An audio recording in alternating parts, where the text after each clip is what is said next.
Preseason injuries are racking up more than ever to the point where Minnesota Vikings fans might feel like they're cursed. But it doesn't mean it's going to stop us from talking about the news, from doing another Best Ball Mania draft, half-point PPR, $1.5 million of first place. This is my stream draft number 172 on the year. We're going to keep it rolling here in the 11 hole. So a badgeless draft up top here could be some fun values. I don't recognize a single name in here, so we will see what we get today. The training camp news, there's a lot of it. And let's start off in ADP order as always. Xavier Worthy leads the Chiefs in target count for the first time. The count, according to the one of the beat reporters yesterday, 6 for Xavier Worthy, 4 for Rashee Rice, 4 for Justin Watson, who has filled in. Some reports out there initially were that Justin Ross was filling in for Hollywood Brown. No, it is in fact Justin Watson who's gotten all the work. 4 targets for him, 3 for Travis Kelce. So this is one thing I've actually been tracking pretty closely because a lot of the counts for targets overall for Worthy have been like 2, 3, 2, 3. The days here where Brown goes out, it does seem like Worthy benefits. So the most direct contingent value is for Justin Watson. Justin Watson running routes because Hollywood Brown's not out there. But Worthy getting more targets overall, I think, is a pretty good sign. Let's go, Spags. Hopefully this room is soft. I agree. And good morning, fellas. Sub Spags. Shout out Chunk being here. Appreciate him. And the rest of the news items here, we got Deontay Johnson. Of course, I'm picking in the 11 hole, so I get a lot of news out of the way here. Deontay Johnson not at practice again. This one has been quietly slipping by here. Another day in a row, 2 days in a row of Deontay not there. Haven't seen any report about an injury. I assume it's a personal thing, but usually in bigger market teams, you get some sort of update on this guy's hurt. This guy's got a personal thing. This guy, Devontae Adams, is out with his wife waiting for his son to be born. But Deontay Johnson is not at practice, so he could hold out. he could hold out, but we haven't heard about that being the case. But I think he's got 1 year left on his deal, so he never got a deal on the trade. He's looked good enough in camp. There's the kind of time where if you're a player with leverage, you could hold out. We're on the clock here. I'll make the pick, get some more news out of the way, and I think we got to take a shot at it again. Puka Nacua, pick 11. Let's see if we get Marvin Harrison back. No guarantees on that. All right, news items. We got Alvin Kamara still not practicing with back issues. Rashid Shaheed back practicing. Kamara there, that backfield's getting a little thin, so something to watch out for with Kamara. Kendrick Miller still out with his hamstring injury, so it's really just Jamal Williams, Jordan Mims there, and I guess they probably have some depth behind him. And it could mean potentially a few more scheme touches going Taysom Hill's way, but he's going to get enough no matter what. Doesn't need Kamara to be hurt for that. Marvin Harrison does go, so we will not get Puka and MHJ here. I have been willing to up my Deebo Samuel. I think he would be an okay pick at this spot.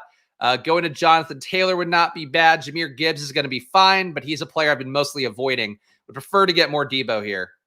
Feels a little bit early for Deebo. Without MHJ coming back, though, that's my logic. All right, let's hit the rest of the news here. I think we can get it all in before the next pick. We got Brian Thomas Jr. is now, quote-unquote, flashing every day after a slow start for Jacksonville. I would say, people kind of overuse the drumbeat stuff, the drumbeat emojis on Twitter, I feel like. Brian Thomas, though, there is one where it's been a steady drumbeat. Initially, he was not getting there. You pair this as well with it being him and Gabe Davis outside and Christian Kirk being a guy who's getting less reps, at least that, or less, snaps overall. In that first preseason game, you can make a case that Brian Thomas might be a little bit undervalued. I still think they're going to eventually force Christian Kirk onto the field because it's the same thing they learned last year, is that this team is worse when it doesn't have Christian Kirk on the field more often than not. But Brian Thomas Jr., if he keeps playing well and Gabe Davis plays well enough that he don't feel the pressure to move Kirk, this could be a good thing for Brian Thomas. But no matter what, I think it's okay for him right now. I just feel like this shouldn't be something that leads him into the 60s or something like that, because you still have the looming threat that Christian Kirk just takes some more routes away from both these guys potentially, if not just ices one of them. And he'd probably be more likely to ice Gabe Davis if he were to ice any of them. Am I playing any DK this year? Not planning on it right now, no. I've put in a few entries, but it's not a priority. Jordan Addison hobbled off, then was carted off at practice. The injury seems to be an ankle sprain, is believed to be not serious. So now 2 days this week where we've seen guys getting carted off, in Tyrone Tracy's case, an air cast put on, freaking out about the injuries, then the injury ends up not being that deep. Would tend to err on this side of things overall, where maybe they'll take that guy right away, but as soon as you know the guy is clear, is not as hurt as he should be, immediately start scooping the ADP value you're going to get, as what I would try to do. And for Jordan Addison, if he falls again here, we have the DUI, we have all that. For Addison, there's still some risk, obviously, but I would say even like the ankle sprain is not the risk right now. Vikings curse continues on. JJ McCarthy needed a full repair of the meniscus we talked about yesterday. They're going to go into his knee. It was either going to be a minor repair or a full repair. If it were a minor one, it would have been 4 to 6 weeks. Full repair would have cost him the season. He got the full repair. So McCarthy out for the year. You now have Nick Mullins backing up Sam Darnold. I think it makes Darnold safer to play. Still feel like Darnold is a risk certainly to get benched at any point. We've seen the downside.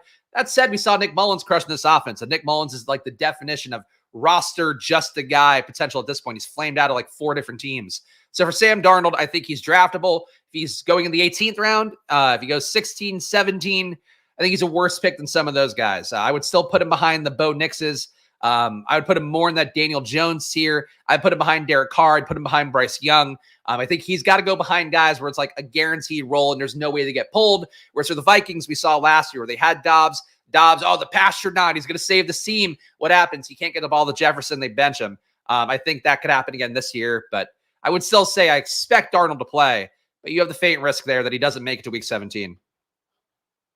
First time catching a live GM. Shout out Fallbrook. Appreciate him here. And love BTJ, but still think Kirk leads the team in targets. That's what I would guess. But for right now, the usage pattern isn't fantastic. Zach Charbonnet and Tyler Lockett are both not practicing for Charbonnet. It doesn't sound serious for Lockett. It also doesn't sound serious, but I thought the quote didn't seem fantastic.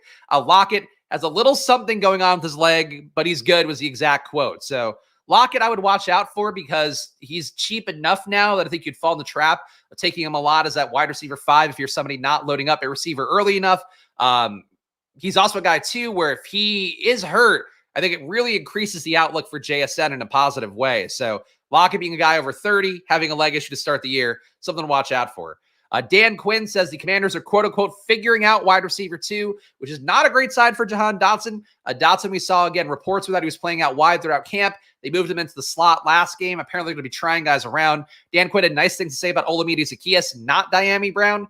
I don't think this is solidified at all. I think, if anything, you could take a bunch of different Commanders and take the shot. But Dotson and ADP right now, I think he'll be okay, but there's a little bit of risk for him that I should probably account for and at least say out loud.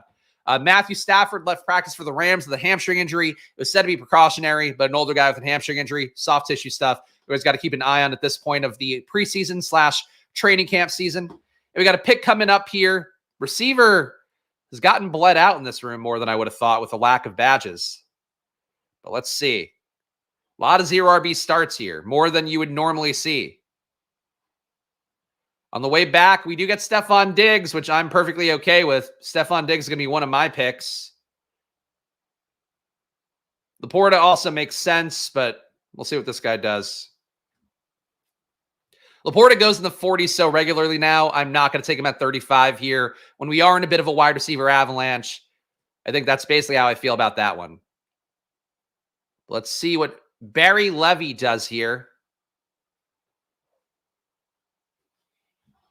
I'm not moving Jefferson down now. He'll get fed no matter who's the QB. They're going to be fine. I would still have Jefferson ahead of Chase. I would have him behind Tyreek. All right, this guy does take Laporta here. Goes up and gets Amari Cooper as well. This is not my favorite pocket in the world. Could go up and get McBride, given that we got scooped on Laporta. Try to build Arizona Rams that way, which I'm pretty sure I've done before. Pacheco would not be bad either. I do want to get my exposure up to him. I'm going to go Pacheco. I like McBride. I have a hard time reaching for McBride on the turn. Could be a flaw in my process. If I had Harrison, I guess I'd be more inclined to reach for McBride there. But in this situation, not the case. The downside for this team as well, I feel like I wish this were a non-bad draft on the turn because I think I would have gotten Laporta back there. This guy took the value. Team so far, though, Puka Nacua, Deebo Samuel, Stephon Diggs, Isaiah Pacheco. A little bit of a discount on Diggs. They got a 65-yard play with CJ Stroud. Apparently, Stroud had a great day in practice. Didn't put it in my news items because I didn't think it mattered that much. Was throwing bombs yesterday in camp. So that's what we want to see of that Texans offense and what I expect them to do more of this year. But we'll point out there, Diggs, if he's coming down in any room, it's just because people are holding their priors. John Harbaugh says Isaiah likely had a quote-unquote fantastic training camp. Again, the signal there has been they want to play more of him. Obviously, him having a good day on a day where Mark Andrews was scheduled to be rested, but also got into a car accident. No injury from it, supposedly, but he didn't practice yesterday. Not a surprise that likely has a good day when Mark Andrews is out. But that said, we've talked about it a lot. Isaiah Likely, to me, getting in the mix there. He should be going where he's going, but I think if you have Lamar, and especially if you don't have Andrews, like that's a perfectly viable pick. And frankly, unstacked Likely, I don't think is a bad play either. If you have Houston, perfectly fine. If you don't have Houston, I think taking him as a third tight end would be perfectly okay. Good contingent value and a role, which makes him a little bit different. We don't want pure contingent tight ends. Tucker Kraft back at 11 on 11 work, mixing in with Luke Musgrave. So pretty much what you'd expect there. Some people think Tucker Kraft should be ahead of Luke Musgrave. Not going to happen, but they'll both be in the mix. Maybe 60-40 share favoring Musgrave. Decent shot at 50-50 though for those guys. We have, let's see, the Rams may sit Jordan Whittington for the rest of the preseason. After Sean McVay talked about him positively, he said they weren't sure if they're going to play him anymore. The Rams do historically sit key players more in the preseason, so Whittington getting sat would be a good sign for him being in the mix. And I would say, honestly, like Demarcus Robinson is a perfectly fine wide receiver 3 pick. We saw spike weeks from him last year. Whittington and Robinson might be closer plays than you would want to see. It's possible Whittington takes some cup work away. They limit his workload a little bit more. And that's how they get him to a decent amount of snaps without having to completely, murder Demarcus Robinson's upside. But he takes a little bit from Robinson, maybe a little bit from Cup. I don't know. But Whittington's in the mix. And I would say I've been taking him in the 18th round, a good amount here, taking him in the 20th round on drafters. I would say he's a guy, if you have Rams stuff, if you have Arizona stuff, I think he's a pretty good 18th round pick. Let's see what else we got here. Chuba hurt. We'll look more on that again. Can't overreact to that stuff on stream. Good reviews for Devon Vele at camp. Troy Franklin also got some more Ben Albright FUD that I had to scold old Adam, mediocre Adam about. But no, Adam's been really toxic lately. I don't know if you guys have observed this. To me, he's been toxic since Lad McConkey went down. He was really bummed in chat that day. After that, every day in chat, Adam's primary contribution has been pointing out guys that I like that are not doing well or have some FUD. You might remember every day he was asking about Ben Sinnott for a while under the guise of, I'm doing canvassing of people who like Ben Sinnott about how they feel about it. Then Ben Sinnott has a good game. We don't talk about Ben Sinnott anymore, or has good quotes and then a good game. We don't talk about Ben Sinnott. So don't be that guy. Don't be the guy that's like mad about your bags. Then you start getting mad at other people's bags. That's why I say don't overreact to injuries. If you don't have Tyrone Tracy, don't be stoked about it, because frankly, he could come back in. But also something too where, Tyrone Tracy gets hurt. You victory lap it because you have 0%. And all of a sudden your guy gets hurt who you have 10% of, and everybody else is 0%. So that's how that goes. Oh, Adam, we've already been over this. Don't fucking start. I explained it in chat, and I saw you typing repeatedly and then not coming through with an answer. But you've been doing this for a couple weeks, bud. You might not realize it. You've been doing it, though. I have eyes. I see it. That's why all of your takes have been so cold. That's why I've pointed it out before. I tried to point it out as a joke before, and now I'm just kind of not in the mood. So that's where we are with it. You got enough YouTube channel. You got moderator privileges in other channels if you want to go and be dicks about their stuff. Is he? Not as of this weekend, but maybe he's back practicing. Either way, maybe you could cry about it in chat more, though. Remember when you were really depressed about it and we all tried to not laugh at you and try to be nice? Now I'm laughing at you. Because you're just a troll, is what it is. Troll who maybe will win half of my BBM if I win with that entry, but still a troll. 0130 here. KC, Rams, Niners, Houston. Nothing making me say take AR here. Certain point, I do want to get more AR. Correlation-wise, adding more Houston on with Mixon wouldn't be bad, but we're going to bury ourselves. Going to get a share of AR here. Lamar guy passing on Andrews for Kincaid, definitely August. I mean, look, it's been a popular thing for a while. Wow, Adam, you know what? It's crazy because you don't hear anything about him because he's not playing that well. But maybe you're tracking it closely. How's Kendall Milton doing, Adam? How's George Pickens doing? How's every other Georgia player you touted? It's doing fucking nothing. But please, tell me more.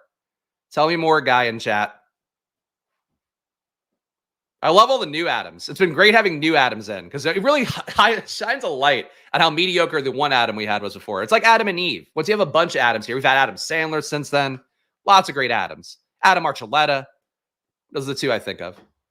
1130 here. Kittle wouldn't be bad. Jaden Reed, a little bit of a discount wouldn't be bad.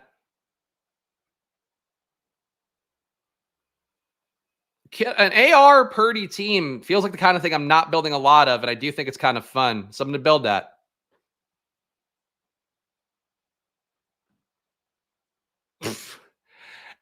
Real, this is your defense?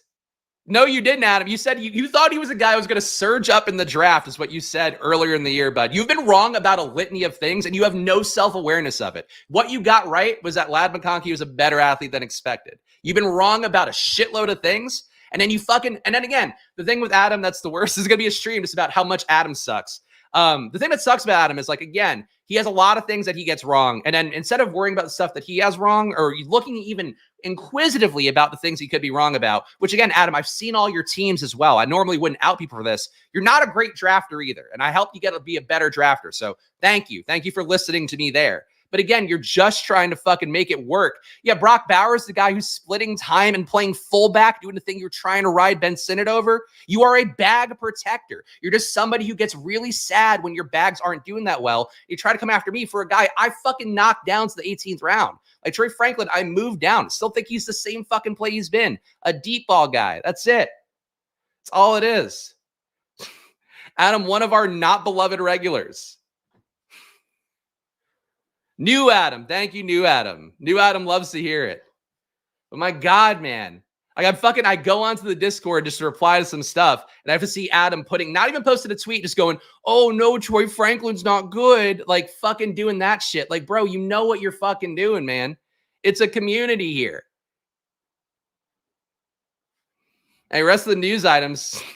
We got Devon Valley getting the good reviews. So there you go. Take Devon Valley. You want to fade me? Take Devon Valley in the 18th round. Lions are quote unquote waiting for someone to step forward as wide receiver 3. So Doris Fountain, a guy we talked about earlier, had the good start to training camp. At this point, would not say this is somebody that, I don't know, that you want to take more of. But he's still somebody that can win the job. DPJ still in the mix. The Athletic speculates the Lions wide receiver 3 may not currently be on the roster. So something to watch out for there. Potential camp cut maybe. Maybe Troy Franklin goes to the Lions at his wide receiver 3. I don't know. But we'll see how that goes. And Matthew Judon traded to the Falcons. Obviously, we only talk about the offensive side of the ball here. That's what matters the most. But Judon getting traded to the Falcons, I think, is kind of interesting to see. Falcons, a team last year that passed up the pass rusher in the top 10. This year now, didn't make any real moves to address that. Now they get Matthew Judon in. So there we go. I won't say fuck Adam. I think Adam just needs to look at himself a little bit more and realize what's a positive contribution and what's not a positive contribution. And if you're going to be a regular in a community, I think you should tend to be on the more positive contribution side instead of trying to fucking poke at the host all the time. And I think enough people have observed that. That's all I'm going to say. Flamethrower set to disintegrate. Look, I'm ready to burn anybody alive. I watched Deadpool recently. Ready to kill armies of similar people to me. Question, if you have picks 9 to 12, what would be the best way to draft? 0 RB to round 5, or it just depends where you're getting back. I don't, 0 RB would be fine, but if you're getting a discount on a running back, you could do it. I also don't know what kind of league you're talking about. Are you talking about redraft? If you're doing redraft, you should always do hero RB. But in best ball, like if you get Breece Hall back at 12, you should probably take Breece Hall. If you're taking Breece Hall at 9, you're doing the same thing as everybody else. You can do what you want. No way to answer that. Thank you, Kai. I would like to poke the host, but in a different way. Sure, I would take that. I would take sexual harassment over like trying to fucking bag watch me in the second week of August for a 21-year-old receiver. Is what I would prefer. Give out a lot of takes, guys. And some of them all of them I put my money on. It's okay. I think Adam had enough and left the room for the day, or he won't be participating in chat now. He gets sad and he runs away. Oh.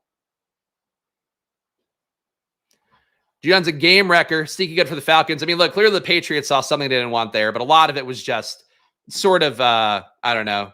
They didn't like him in the locker room at this point. He's done good stuff for them. I don't know if he's actually a player that'll, change the fates around or anything. All right. 113. All right, there. That's good. Thank you for that contribution, Adam. That helps. I needed to know that about the Falcons. We're moving in the right direction. JSN here. Again, JSN's going to come up a lot if Lockett's leg injury did withstand. I don't think that's going to be the case, though. But I will go JSN here. I would like to get a little bit more JSN. I'm low on him just because the price tag for me has never really worked as well as it could. I feel like Lockett and him should be priced more 1-to-1. It's never been the case. Okay. I'm sure you don't care, bud. I've seen you be emotional in chat and to the point, like, come on, man. You don't have to play the cool guy. It's okay. I don't play the cool guy here. We all have feelings. It's okay to have feelings. Just don't be a dick to other people because, again, you might be a little bit worried about your portfolio. I get it. I've seen it. I know, Adam. It's okay.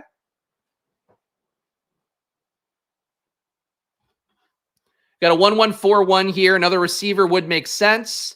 Taking Jalen Warren wouldn't feel bad for the bet that we have going on KC. Brock Bowers plays for Georgia, so he's useless. I think we know that. He's basically a fullback at this point. I think this is a Jalen Warren spot. Been getting myself up on Jalen Warren, feeling good about the exposure here now. So Jalen Warren with Isaiah Pacheco, 2 RBs in the top 100. Obviously, we have to figure out the AR stuff, but all of his targets go late besides Pittman, so that shouldn't be too hard to tack on a little bit later on. We've got AR at QB, Pacheco, Jalen Warren at RB, Puka Nacua, Debo Samuel, Stephon Diggs, JSN, and we have old George Kittle at tight end. So we're set up for a Niners double. Would like to get Brock Purdy at a reasonable ADP, but we are not going to go up and get him at 86. So Purdy at 107, 110 would be a logical pick to have there. We'll see what we get back. Spags versus Adam Moore is like the old Skip Bayless, Stephen A. Smith episodes. I think we know who Skip Bayless is. I think we know Stephen A. is still going to be here. Stephen A. is still going to be here yelling at you no matter what. Skip can go take weird photos with Ernestine or whatever. Oh, I'm just a classic candid photo. That's Adam as he's flexing his biceps. Like Skip Bayless. Good old Ernest. That's the right one, right? Skip is the Ernestine one. Or am I mixing up? No, Colin Coward's normal. It's definitely Skip with Ernestine with the weird post. Also, what an awful name is Ernestine. Ernestine would have been like the hottest woman at, I don't know, some sort of gala or ball or fucking leprosy-filled market in the 1920s. Ernestine is not that. Not the thing you want in 2024. Every chat. We have a villain. We have a draft stalker. We have enough villains. I don't need more villains. Be nice. Be the good boy, Adam. Don't fucking piss on my bags, Adam. Fucking Chase Brown at 93. That's not where that should be right now. Chase Brown, dog shit game in the preseason. He was priced highly enough in the late 90s. I don't think we need him at 93. He wishes. He wishes he could take Lad's name. Good news is Lad's going to have a lot of free time once they fucking sit him again for his 10th injury of the year. I can't believe I won't let it affect how I draft Lad McConkey, but Lord fucking knows I'll have my 8% Lad McConkey. I'm going to be rooting so hard against him in fantasy this year. Oh my Lord. I've never hated a prospect more than Lad McConkey. In terms of just, oh, you don't earn targets. Oh, but you're a great athlete. Oh, fucking people are obsessed with you for no reason. Oh, I'm going to hate every moment of it. You're loving Chase Brown because they didn't watch the preseason game. Look, I still love Chase Brown too. He had big plays last year. I don't think the player we saw in that one game is who he is. But man, talk about tough time. Like fucking 10 carries for 10 yards? It's not the way to do it. But the usage is okay. Thoughts on Daniel Jones? Mostly positive. I think you're absorbing some risk there. He does still have injury guarantees that could kick in at a certain point. They could do like the Broncos did with Russ last year. Decide not to play him because you don't want the injury guarantees to kick in. But he's going to get a shot. Like, again, if you make a bet on Malik Neighbors, you might as well bet on Daniel Jones. Neighbors can't possibly hit at his ADP unless Daniel Jones is at the very least bare minimum competent. Drew Lock has looked like dog shit in camp. And frankly, he had his shot last year. I think his window of time was he needed to beat Geno Smith out for that job a couple of years ago. And if he did, his career looks different. Now he is just the guy that's kind of rudderless. So he's not really a threat. DeVito just being competent enough and being a fucking meme might be enough to maybe get him some playing time if they move away from Daniel Jones. But like they have to give Daniel Jones a shot. They believe in the talent enough. But if they go, 1-7, and then Jones is dead. So that's how you go. I prefer Chase over Moss. I mean, the issue for me is so most of my Chase Brown exposure came in the 120s. I'm okay with Chase in the 90s, but I think that Chase and Moss should roughly be the same ADP. There's just a bunch of backfields where like guys should be the same ADP relatively. Cincinnati's one, Tennessee's one. I talk about that a lot. Dallas is one. Those guys should be the same price. Washington is close to it, but I would still favor Brian Robinson there overall.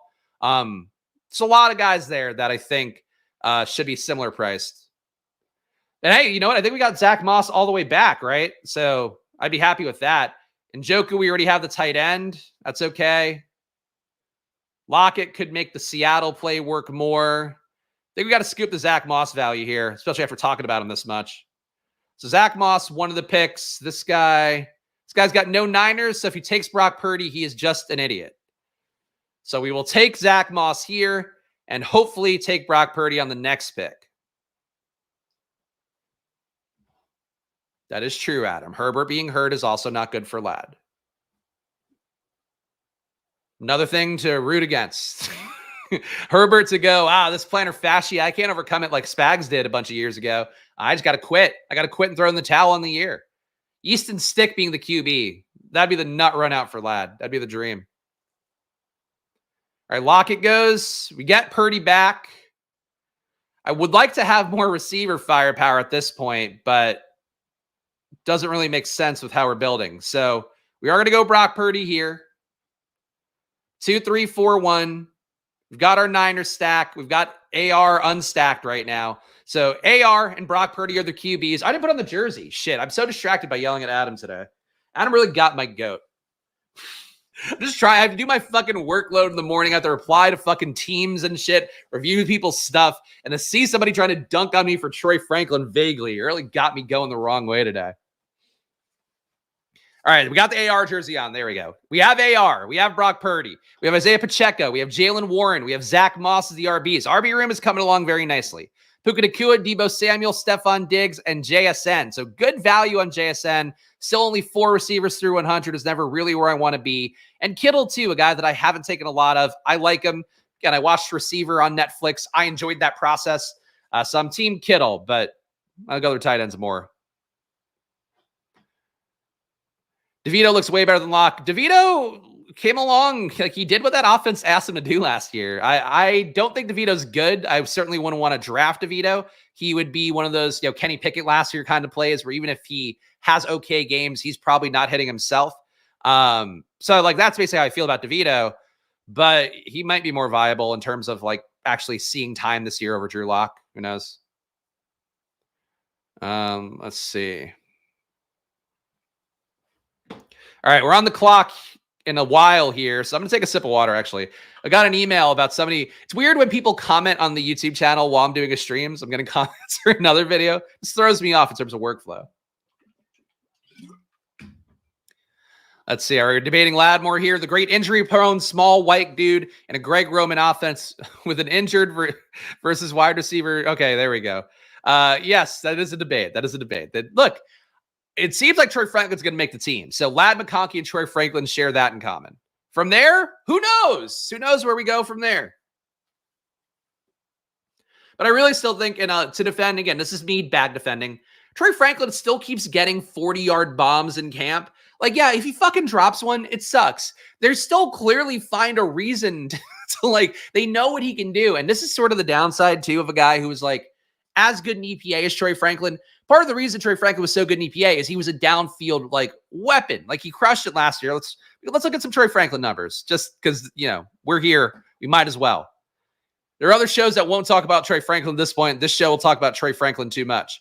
Troy Franklin last year, so 31% target route run rate, basically amongst the elite in the class. 4 guys had over 30%. Marvin Harrison Jr., Malik Neighbors, Malik Washington, Malachi Corley, and Troy Franklin. I guess Johnny Wilson did in a smaller sample size. So he earned targets. Troy Franklin playing out wide, a 0.6 EPA, technically better than Malik Neighbors out wide at about 0.44. Marvin Harrison out wide, 0.32. I'm just reading the numbers here. I'm just saying it. Downfield, Troy Franklin, 1.2 EPA, was a little bit less good than Neighbors at 1.6, a little bit less good than Harrison at 1.6. Ladd McConkey, negative 0.001 downfield.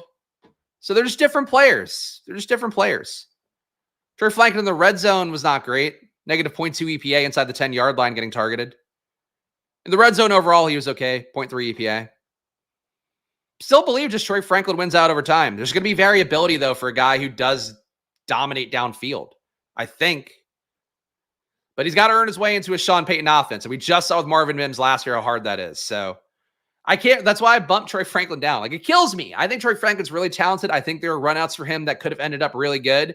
I think he is in one that's the toughest because there's a logical pathway for him to get on the field. It's like it's a bunch of guys who aren't stars, but he's also like not playing well enough in camp to get there. Maybe because of the variability, because deep ball players are going to go through stretches. This guy takes A.D. Mitchell, the pick before me. Cannot catch a break. We're done at QB. Josh Downs goes for so much cheaper, but he now, I would say, matters for this team. I am going to go up and get Josh Downs. Would like to buy an ADP dip on him, but he's not going to come back all the way around here, and taking him either at 134 or 131 makes no difference. This guy fucking taking A.D. Mitchell, though, was not helpful. I could have lived with an A.D. Mitchell bet. Now we're going to make a Josh Downs, Alec Pierce bet, which is not going to be the most fun in the world. But we got 5 receivers. I'll give the team a read after we make one more pick here. Feels like an RB.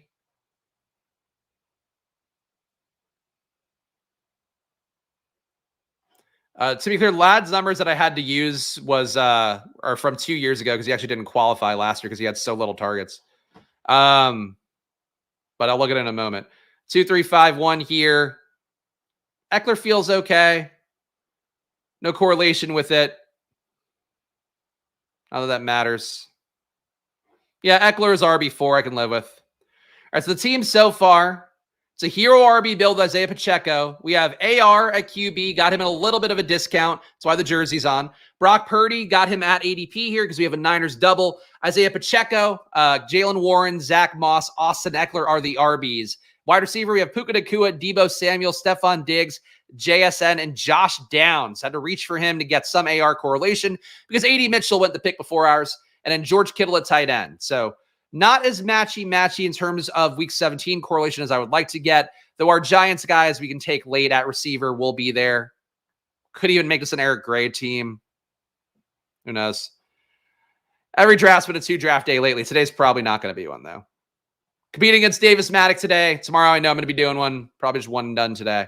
And we Ladd, in the year that he got enough to make a list of receivers, 26% target per out run, which, again, substantially lower than all the guys. The difference between a 26% or 25% target per out run guy and a 30 to 35% guy is much bigger than it might seem. For example, Devon Vele, right there with Ladd McConkey in terms of target earned. Taj Washington, right there in terms of target earned. But Ladd was ahead of Brian Thomas relative to being at LSU. And that's enough Ladd McConkey talk for the day. The next time we talk about Ladd McConkey will be hopefully when his leg falls off in week 4. No, we won't root for injury. Will hopefully be when he's catching passes from Easton Stick at 4 yards of depth in week 4. That's the next time we'll talk about him. Barring injury. You're taking Ladd 101. That might be a little bit tough. That could be a bit of a reach, but I think the counterpoint would be that some people might think it's appropriately priced. Without Breeze, Peyton would be Gary Kubiak. I think they made each other. I think that's more of a Belichick-Brady. Though Brady did win the championship without Belichick, and you can't say the inverse. But I think they made each other. It's system and QB coming together. Like Breeze being a guy who, like, his play style at Purdue initially and coming out was like he was a guy who was running around a lot, throwing bootlegs. Peyton changed it into a guy. It's all timing routes, all accuracy-based stuff. So to his credit, I would say that I think he got the most out of Breeze in a way that he doesn't get credit for. But, it's the right timing, too. Back then, Sean Payton was a young guy. Remember when Sean Payton was like the young, brash coach? Like now we think he's like this old dusty coach. But when he came in, it was like he's the young, exciting coach who's going to change the way we think about football and like how fun it is. And now he would be, even where he got hired, I think at that age when he first came in, he would be like still, 10th youngest coach. Like now they're all young. Like Mike McDonald, who got hired, is like, 36? But I think Sean Payton was like the young guy, and he came in at 40s, early 40s. Someone taking Ladd at 5, then going totally normal, get my best draft thrown out. Oh, there we go. Well, hey, they should have known. They should have known that Ladd is appropriately valued in the top 5. Sean Payton and Dennis Allen are definitely get off my lawn type guys. Dennis Allen is really the worst. Out of all the coach ones, and I think it's easier now to know like which coaches you like to hear talk and which ones you don't. Thanks to handles like the Coach Speak Index one, I do not enjoy hearing Dennis Allen quotes. Like he just finds ways to be really shitty, which is again, this is the thing that I don't look for. Try to look for the positives in guys. But it is the antithesis of what you normally get from coaches where they're like, oh, so-and-so's killing it in camp, so-and-so's doing this and that. And it's like, oh, well, are they? I don't know. Learned that lots of badges drafters get their badge via betting on other sports, which is why we see a lot of bad badge drafters. Many of them are prop drafting for their time. That's not a bad point by Kendrick. Somebody mentioned that in the chat yesterday. I still think overall, if you're a drafter with a badge and Underdog, you still probably have a good amount of football action in there, just how the platform is. Like football is the one that led to everything else. But there are certainly the cases where you might have red badge drafters that are getting a lot from doing battle royales for NBA or PGA or whatever, or doing baseball, best ball. So it's possible. Them drafting Franklin after Knicks is no coincidence. Franklin will matter this year. That's what I'm trading up to get him too. He's going to make the roster. Like if he does make the roster, it's catastrophic. But even that, I wouldn't like melt down over. Like he's still at 21 years old. Like that's the thing. He turned 21 this year. Out of all the guys in the class now, college, as years go on, last year we had a bunch of young QBs coming in. Moving forward, because of the NIL stuff and the transfer portal stuff, you're going to have older and older guys coming in. So getting a 21-year-old receiver, like that's still a decent bet. Devon Valley is the one he's competing against. Devon Valley's 27. There's going to be physical differences between a 21-year-old and a 27-year-old. It would be great if every 21-year-old came out and was like a world beater, for sure. I wish Troy Franklin were a world beater. He's not in the situation to be, though. 2451 here. Receiver is like bled out incredibly here. A fifth RB wouldn't be bad. Tight end wouldn't be bad. I feel like I just have not hit these pockets the way that I would like to.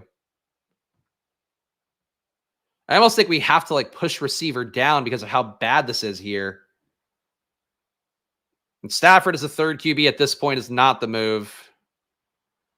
I'll take a share of Chuba. I know somebody said Chuba's hurt, but I'm going to assume it's not that deep. Chuba, go with him here as one pick. And frantically Twitter check Chuba at the same time. Chuba. Grabbed his knee in pain. He could have just gotten hit on the knee. Maybe not wise to draft Chuba today, though. He got back up and is walking. Okay, good. The initial clip doesn't look great. All right. We are going to take a lot of late receivers, so I could go a different way here. And I am going to go a different way. I'm going to make a bet on Noah Fant. So Hunter Henry is one guy I do want to talk about a little bit. I've been using him as a bailout a lot. You can see I have 8% of him, so I'm just with the field. I guess it's nothing that crazy. But it's felt like a lot of me within the last month or so, just kind of tacking Hunter Henry on. Hunter Henry's been in and out of practice, and Austin Hooper's playing well enough. And like Hunter Henry got paid okay and like whatever. We have seen Hunter Henry yield snaps to other guys before, and like including Gesicki last year enough, Jonnu Smith in the past. I'm not sold even with this quote unquote new Patriots team where it's still a lot of carryover stuff. I'm not sold Hunter Henry's like actually just got all the tight end run. And at that price point, I don't want to get too much of a guy that I'm not sold is actually a great value. So going to pivot off of that a little bit and go Noah Fant here, increase the Seattle bet, even though when we don't have more Seattle stuff. And basically I'm pushing receiver more because I'm going to take like 3 receivers in the last 3 rounds, maybe 4. That's where we're going right now. Patriots just a bad offense. They should be better. Like Van Pelt's not a bad coordinator. I think he got the most, especially out of Joe Flacco last year. And frankly, he kept the bad side of Deshaun from happening enough in the beginning part of the year, even though Deshaun made some of the worst plays of the year. The one where he threw the ball backwards, one of the worst plays in football that I've seen in my entire time watching football with like a somewhat professional eye. So like there are bad things for sure, but I think for them, I don't know. I think there's hope with Van Pelt. It's going to take a while though, especially for Drake May, because Drake May has to get more accurate. And getting more accurate is not a one-year thing. Like we saw it with AR last year. AR came in inaccurate. You know what happened? He was still similarly inaccurate, even though one of the best play callers and schemers in football, Shane Steichen, was calling his plays, trying to make it so he had the opportunity to make easier throws. He still wasn't accurate. And I think for Drake May, he's going to run into the same thing, but with less good coaching. A little bit less good, at least. Keep hearing how bad the Broncos offense is going to be this year. Reminds me a lot of the Texans last year. I've seen some national media people make that comp. I don't see it. I don't think they're going to be that good. I think your better chance is them to be, honestly, more like the Colts. Like more like the Colts last year, where it's like, oh, the QB is doing enough here to keep this team in games. They're winning at about a 500 level, which is more than we would have expected. To win like the West, I think would be really difficult for them, though. Besides the Chiefs, the West is probably softer than it's ever been, especially if the Chargers are kind of in a season from hell, like it looks like it's been so far, a little bit with how camp has gone. And certainly that first preseason game was no showing of good faith there. So maybe in that case, they could beat out the Raiders. They could beat out the Chargers, I guess. But I think the best case for the Broncos is like being 8 and 9. Yeah, he's not CJ Stroud. Jaden Daniels is CJ Stroud. But even then, I don't expect the Commanders to win. Like, it's hard to have the QB be that good in their rookie year and also win. Like, if you get one of those things, huge. Like, great for the team. Getting both of them is like a pretty tough out. For the draft, yes. For the draft cap, I think they're going to be a team where they're moving in the right direction this year. Like, they figure out they're moving the right way with Bo Nix, would be my guess. But again, it doesn't mean fucking Marvin Mims at 169 is like a batshit move. Mims should be down in the 190s at this point. Yeah, I like the Broncos. Even without Troy Franklin, I like the concept of the Broncos a lot. I thought Bo Nix showed enough. He had some mistakes. They pointed out some of the mistakes that he made as well. Sean Payton said that he didn't set his feet right a couple times. Like, he's going to make some mistakes, but I think the improvisation there, along with like being accurate, having a good read for pressure, those are the things that get a guy on the field. So I like Nix overall. I think D. Owens has previously said he thinks Bo Nix will win a Super Bowl. I'm not quite as sold on that, but I think for Bo Nix, he's as good of a late round pick as a lot of them, especially with the mobility. Mobility being a big undersold part. Braylon Allen goes at 177. More positive camp talk in The Athletic about him. He's been good, really good to the point that I think you have to ask how much he takes away from old Breece Hall. Don't get why Ray Davis is falling here. I mean, we have to take 3 receivers. I could live with taking one more RB, honestly, because I feel like this RB room is fine, but it's not a smash. And I do like Ray Davis. Estimate would correlate better. But I don't know. Ray Davis at a 19-pick discount for no reason. I'm taking Ray Davis. And we're going to start to get our correlated receivers coming up here in pick 16. Going to go early for him, I think.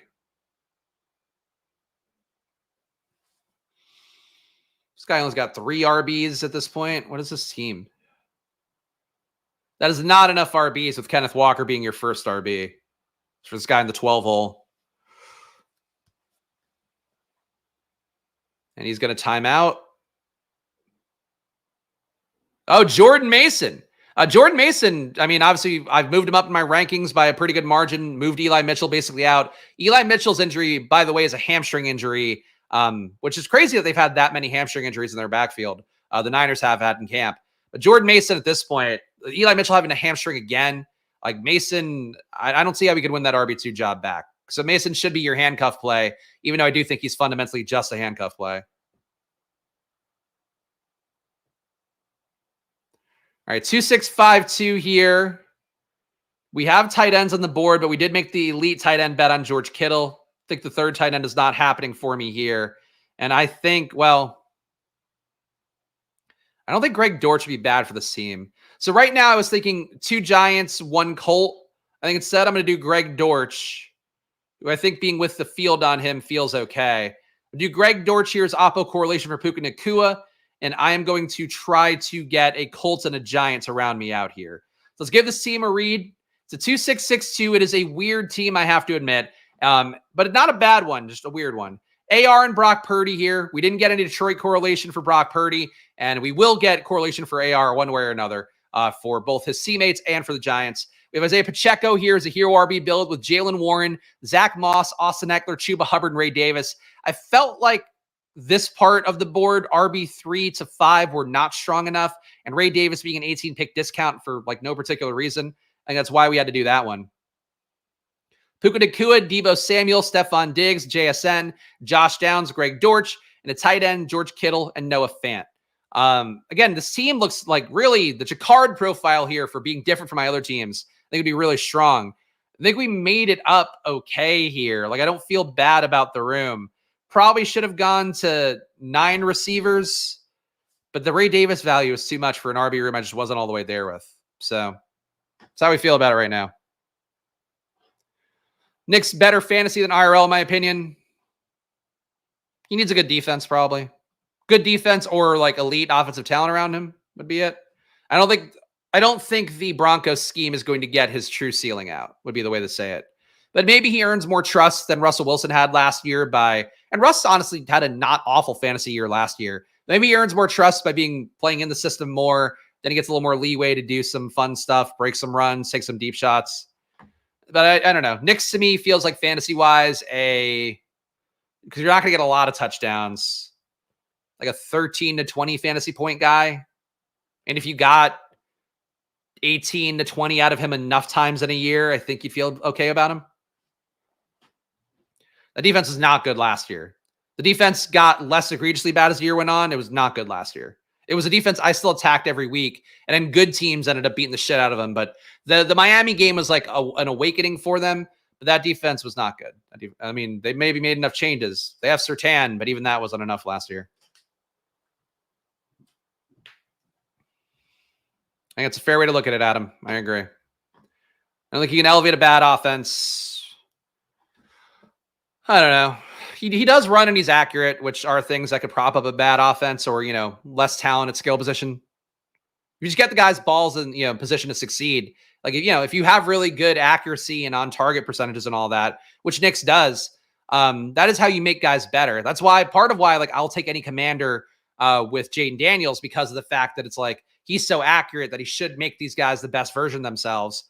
For Knicks, his on-target rate was even higher than Jaden Daniels. He had a 77% on-target rate, 88% catchable ball rate. Obviously, the A-dot was a little bit lower, but 77% on target is like, for comparison, Drake May was 61% on target. That's such a huge flip. So you could elevate it a little bit.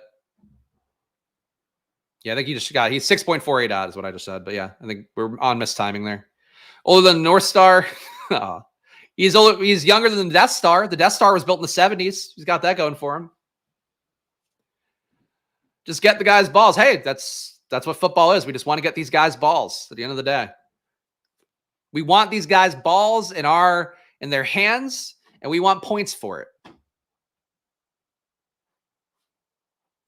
Russ had a higher fantasy point per game last year than Stafford. I actually didn't know that. Interesting point. I do remember it was a little bit better. Bo Nix the same age as Penix. That is true. That is true. Jalen Hyatt goes. That's a bummer. Losing a little bit of that Giants correlation I wanted. Still think Slayton's a viable bet here.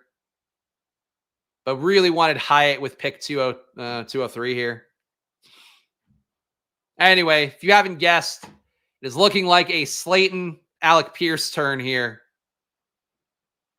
Theo Johnson also could have been a play, but that option is also removed now.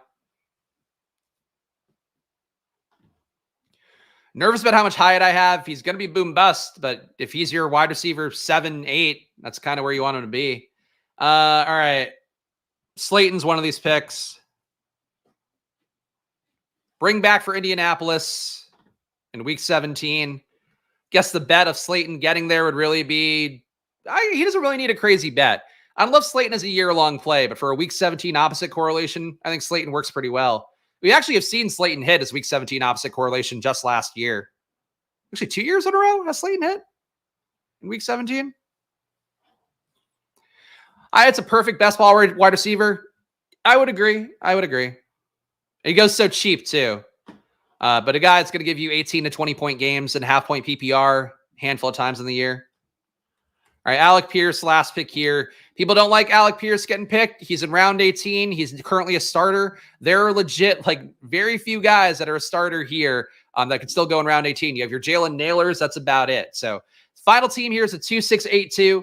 We have AR and Brock Purdy, Isaiah Pacheco, Jalen Warren, Zach Moss, Austin Eckler, Chuba Hubbard, who hurt his knee but is walking around, so we're hopefully not that concerned about it, and Ray Davis here to round out this room because I felt like even with the hero RB start, just didn't think we had enough RB capital here. And Zach Moss, a play that is kind of a dice roll play.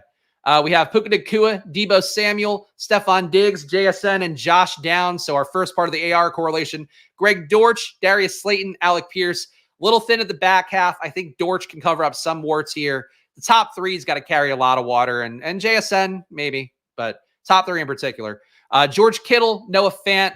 Elite tight end. I never really want to take three with an elite tight end, and Kittle is still technically an elite tight end. So Kittle double sack with Purdy. We didn't get a Detroit bring back. We did get an Indianapolis Giants correlation. And we got a few micro ones like KC and Pittsburgh for week 17, Rams and Arizona for week 17. Didn't get Houston and Baltimore. That's basically it. Little micro Seattle correlation as well. I'm happy with the team, guys. Going to be a one-and-done draft today because I know Davis Maddock is going. So first things first, if you enjoyed this stream, please do subscribe down below. Hit the like button. Again, I just am here gambling every day. Sometimes I'm going to go on tangents. Sometimes I'm going to yell at really only old Adam. That's it. No, it's old Adam. The new Adams, if you're not the original Adam, the V1 Adam, you're safe. Original Adam, though, got to beat up on him sometimes. But no, here on the show, it's just me gambling here every day, trying to show you what I'm seeing, talking about the news, of course, drafting teams, I'm trying to make good no matter what the rooms give me. And this room, honestly, should have been more fun. Given how many non-badge drafters were, I should have been crushed and valued. Instead, I had to cobble some shit together, per usual. QB room is pretty good, though. But again, promo code SPLASH at Underdog gets you $250 in bonus cash right now. Great place to play, of course. And if you have deposited on Underdog before, go deposit on Drafters. On the weekends, I do double headers on Drafters on Saturday and Sunday. It's part of how I'm doing 7 days a week of drafts right now. So play on Drafters. Number one, very good shot at overlay. That tournament is about 33% filled, and we have 3 weeks left. So overlay in a tournament with 500K to first place and no pods is a really good way to give yourself a shot to win some extra money on that. So go to drafters.com, use promo code SPLASH for a $100 deposit match. It supports the show. It builds your bankroll. And again, lots of ways to get free entries on there, including putting 10 entries in that Drafters Million tournament, which is $15. You put 10 entries in, you get a free one. It's going to be a lot of free entries coming from Drafters, including on the streams this weekend where I'll give away another 4 tickets. If you join the channel, you can get on this list. Join down below for $4.99. And shout out to all these fine folks who've done that, including Adam. Adam pays to get berated here on stream. And shout out Adam. Adam takes it well, but just don't fucking give me Troy Franklin FUD, Cox. Best Ball Overlay tool. Use that as well. Bestballoverlay.com. My nose is so itchy today. It's driving me nuts. Best Ball Overlay. I was doing coke before the stream, and now I just can't. That's joke. Bestballoverlay.com, promo code SPLASH. Can you imagine if I did coke? I would be talking even faster. Bestballoverlay.com, promo code SPLASH. They love cocaine over there. Check those guys out. Gamble responsibly, whether you're doing coke or not. I'll be back tomorrow with more, guys. So, hey, enjoy your days. Tomorrow, probably a doubleheader, 0RB Friday. See you then. Go check out Davis Maddock. Watch whatever you want. See you soon. Bye-bye.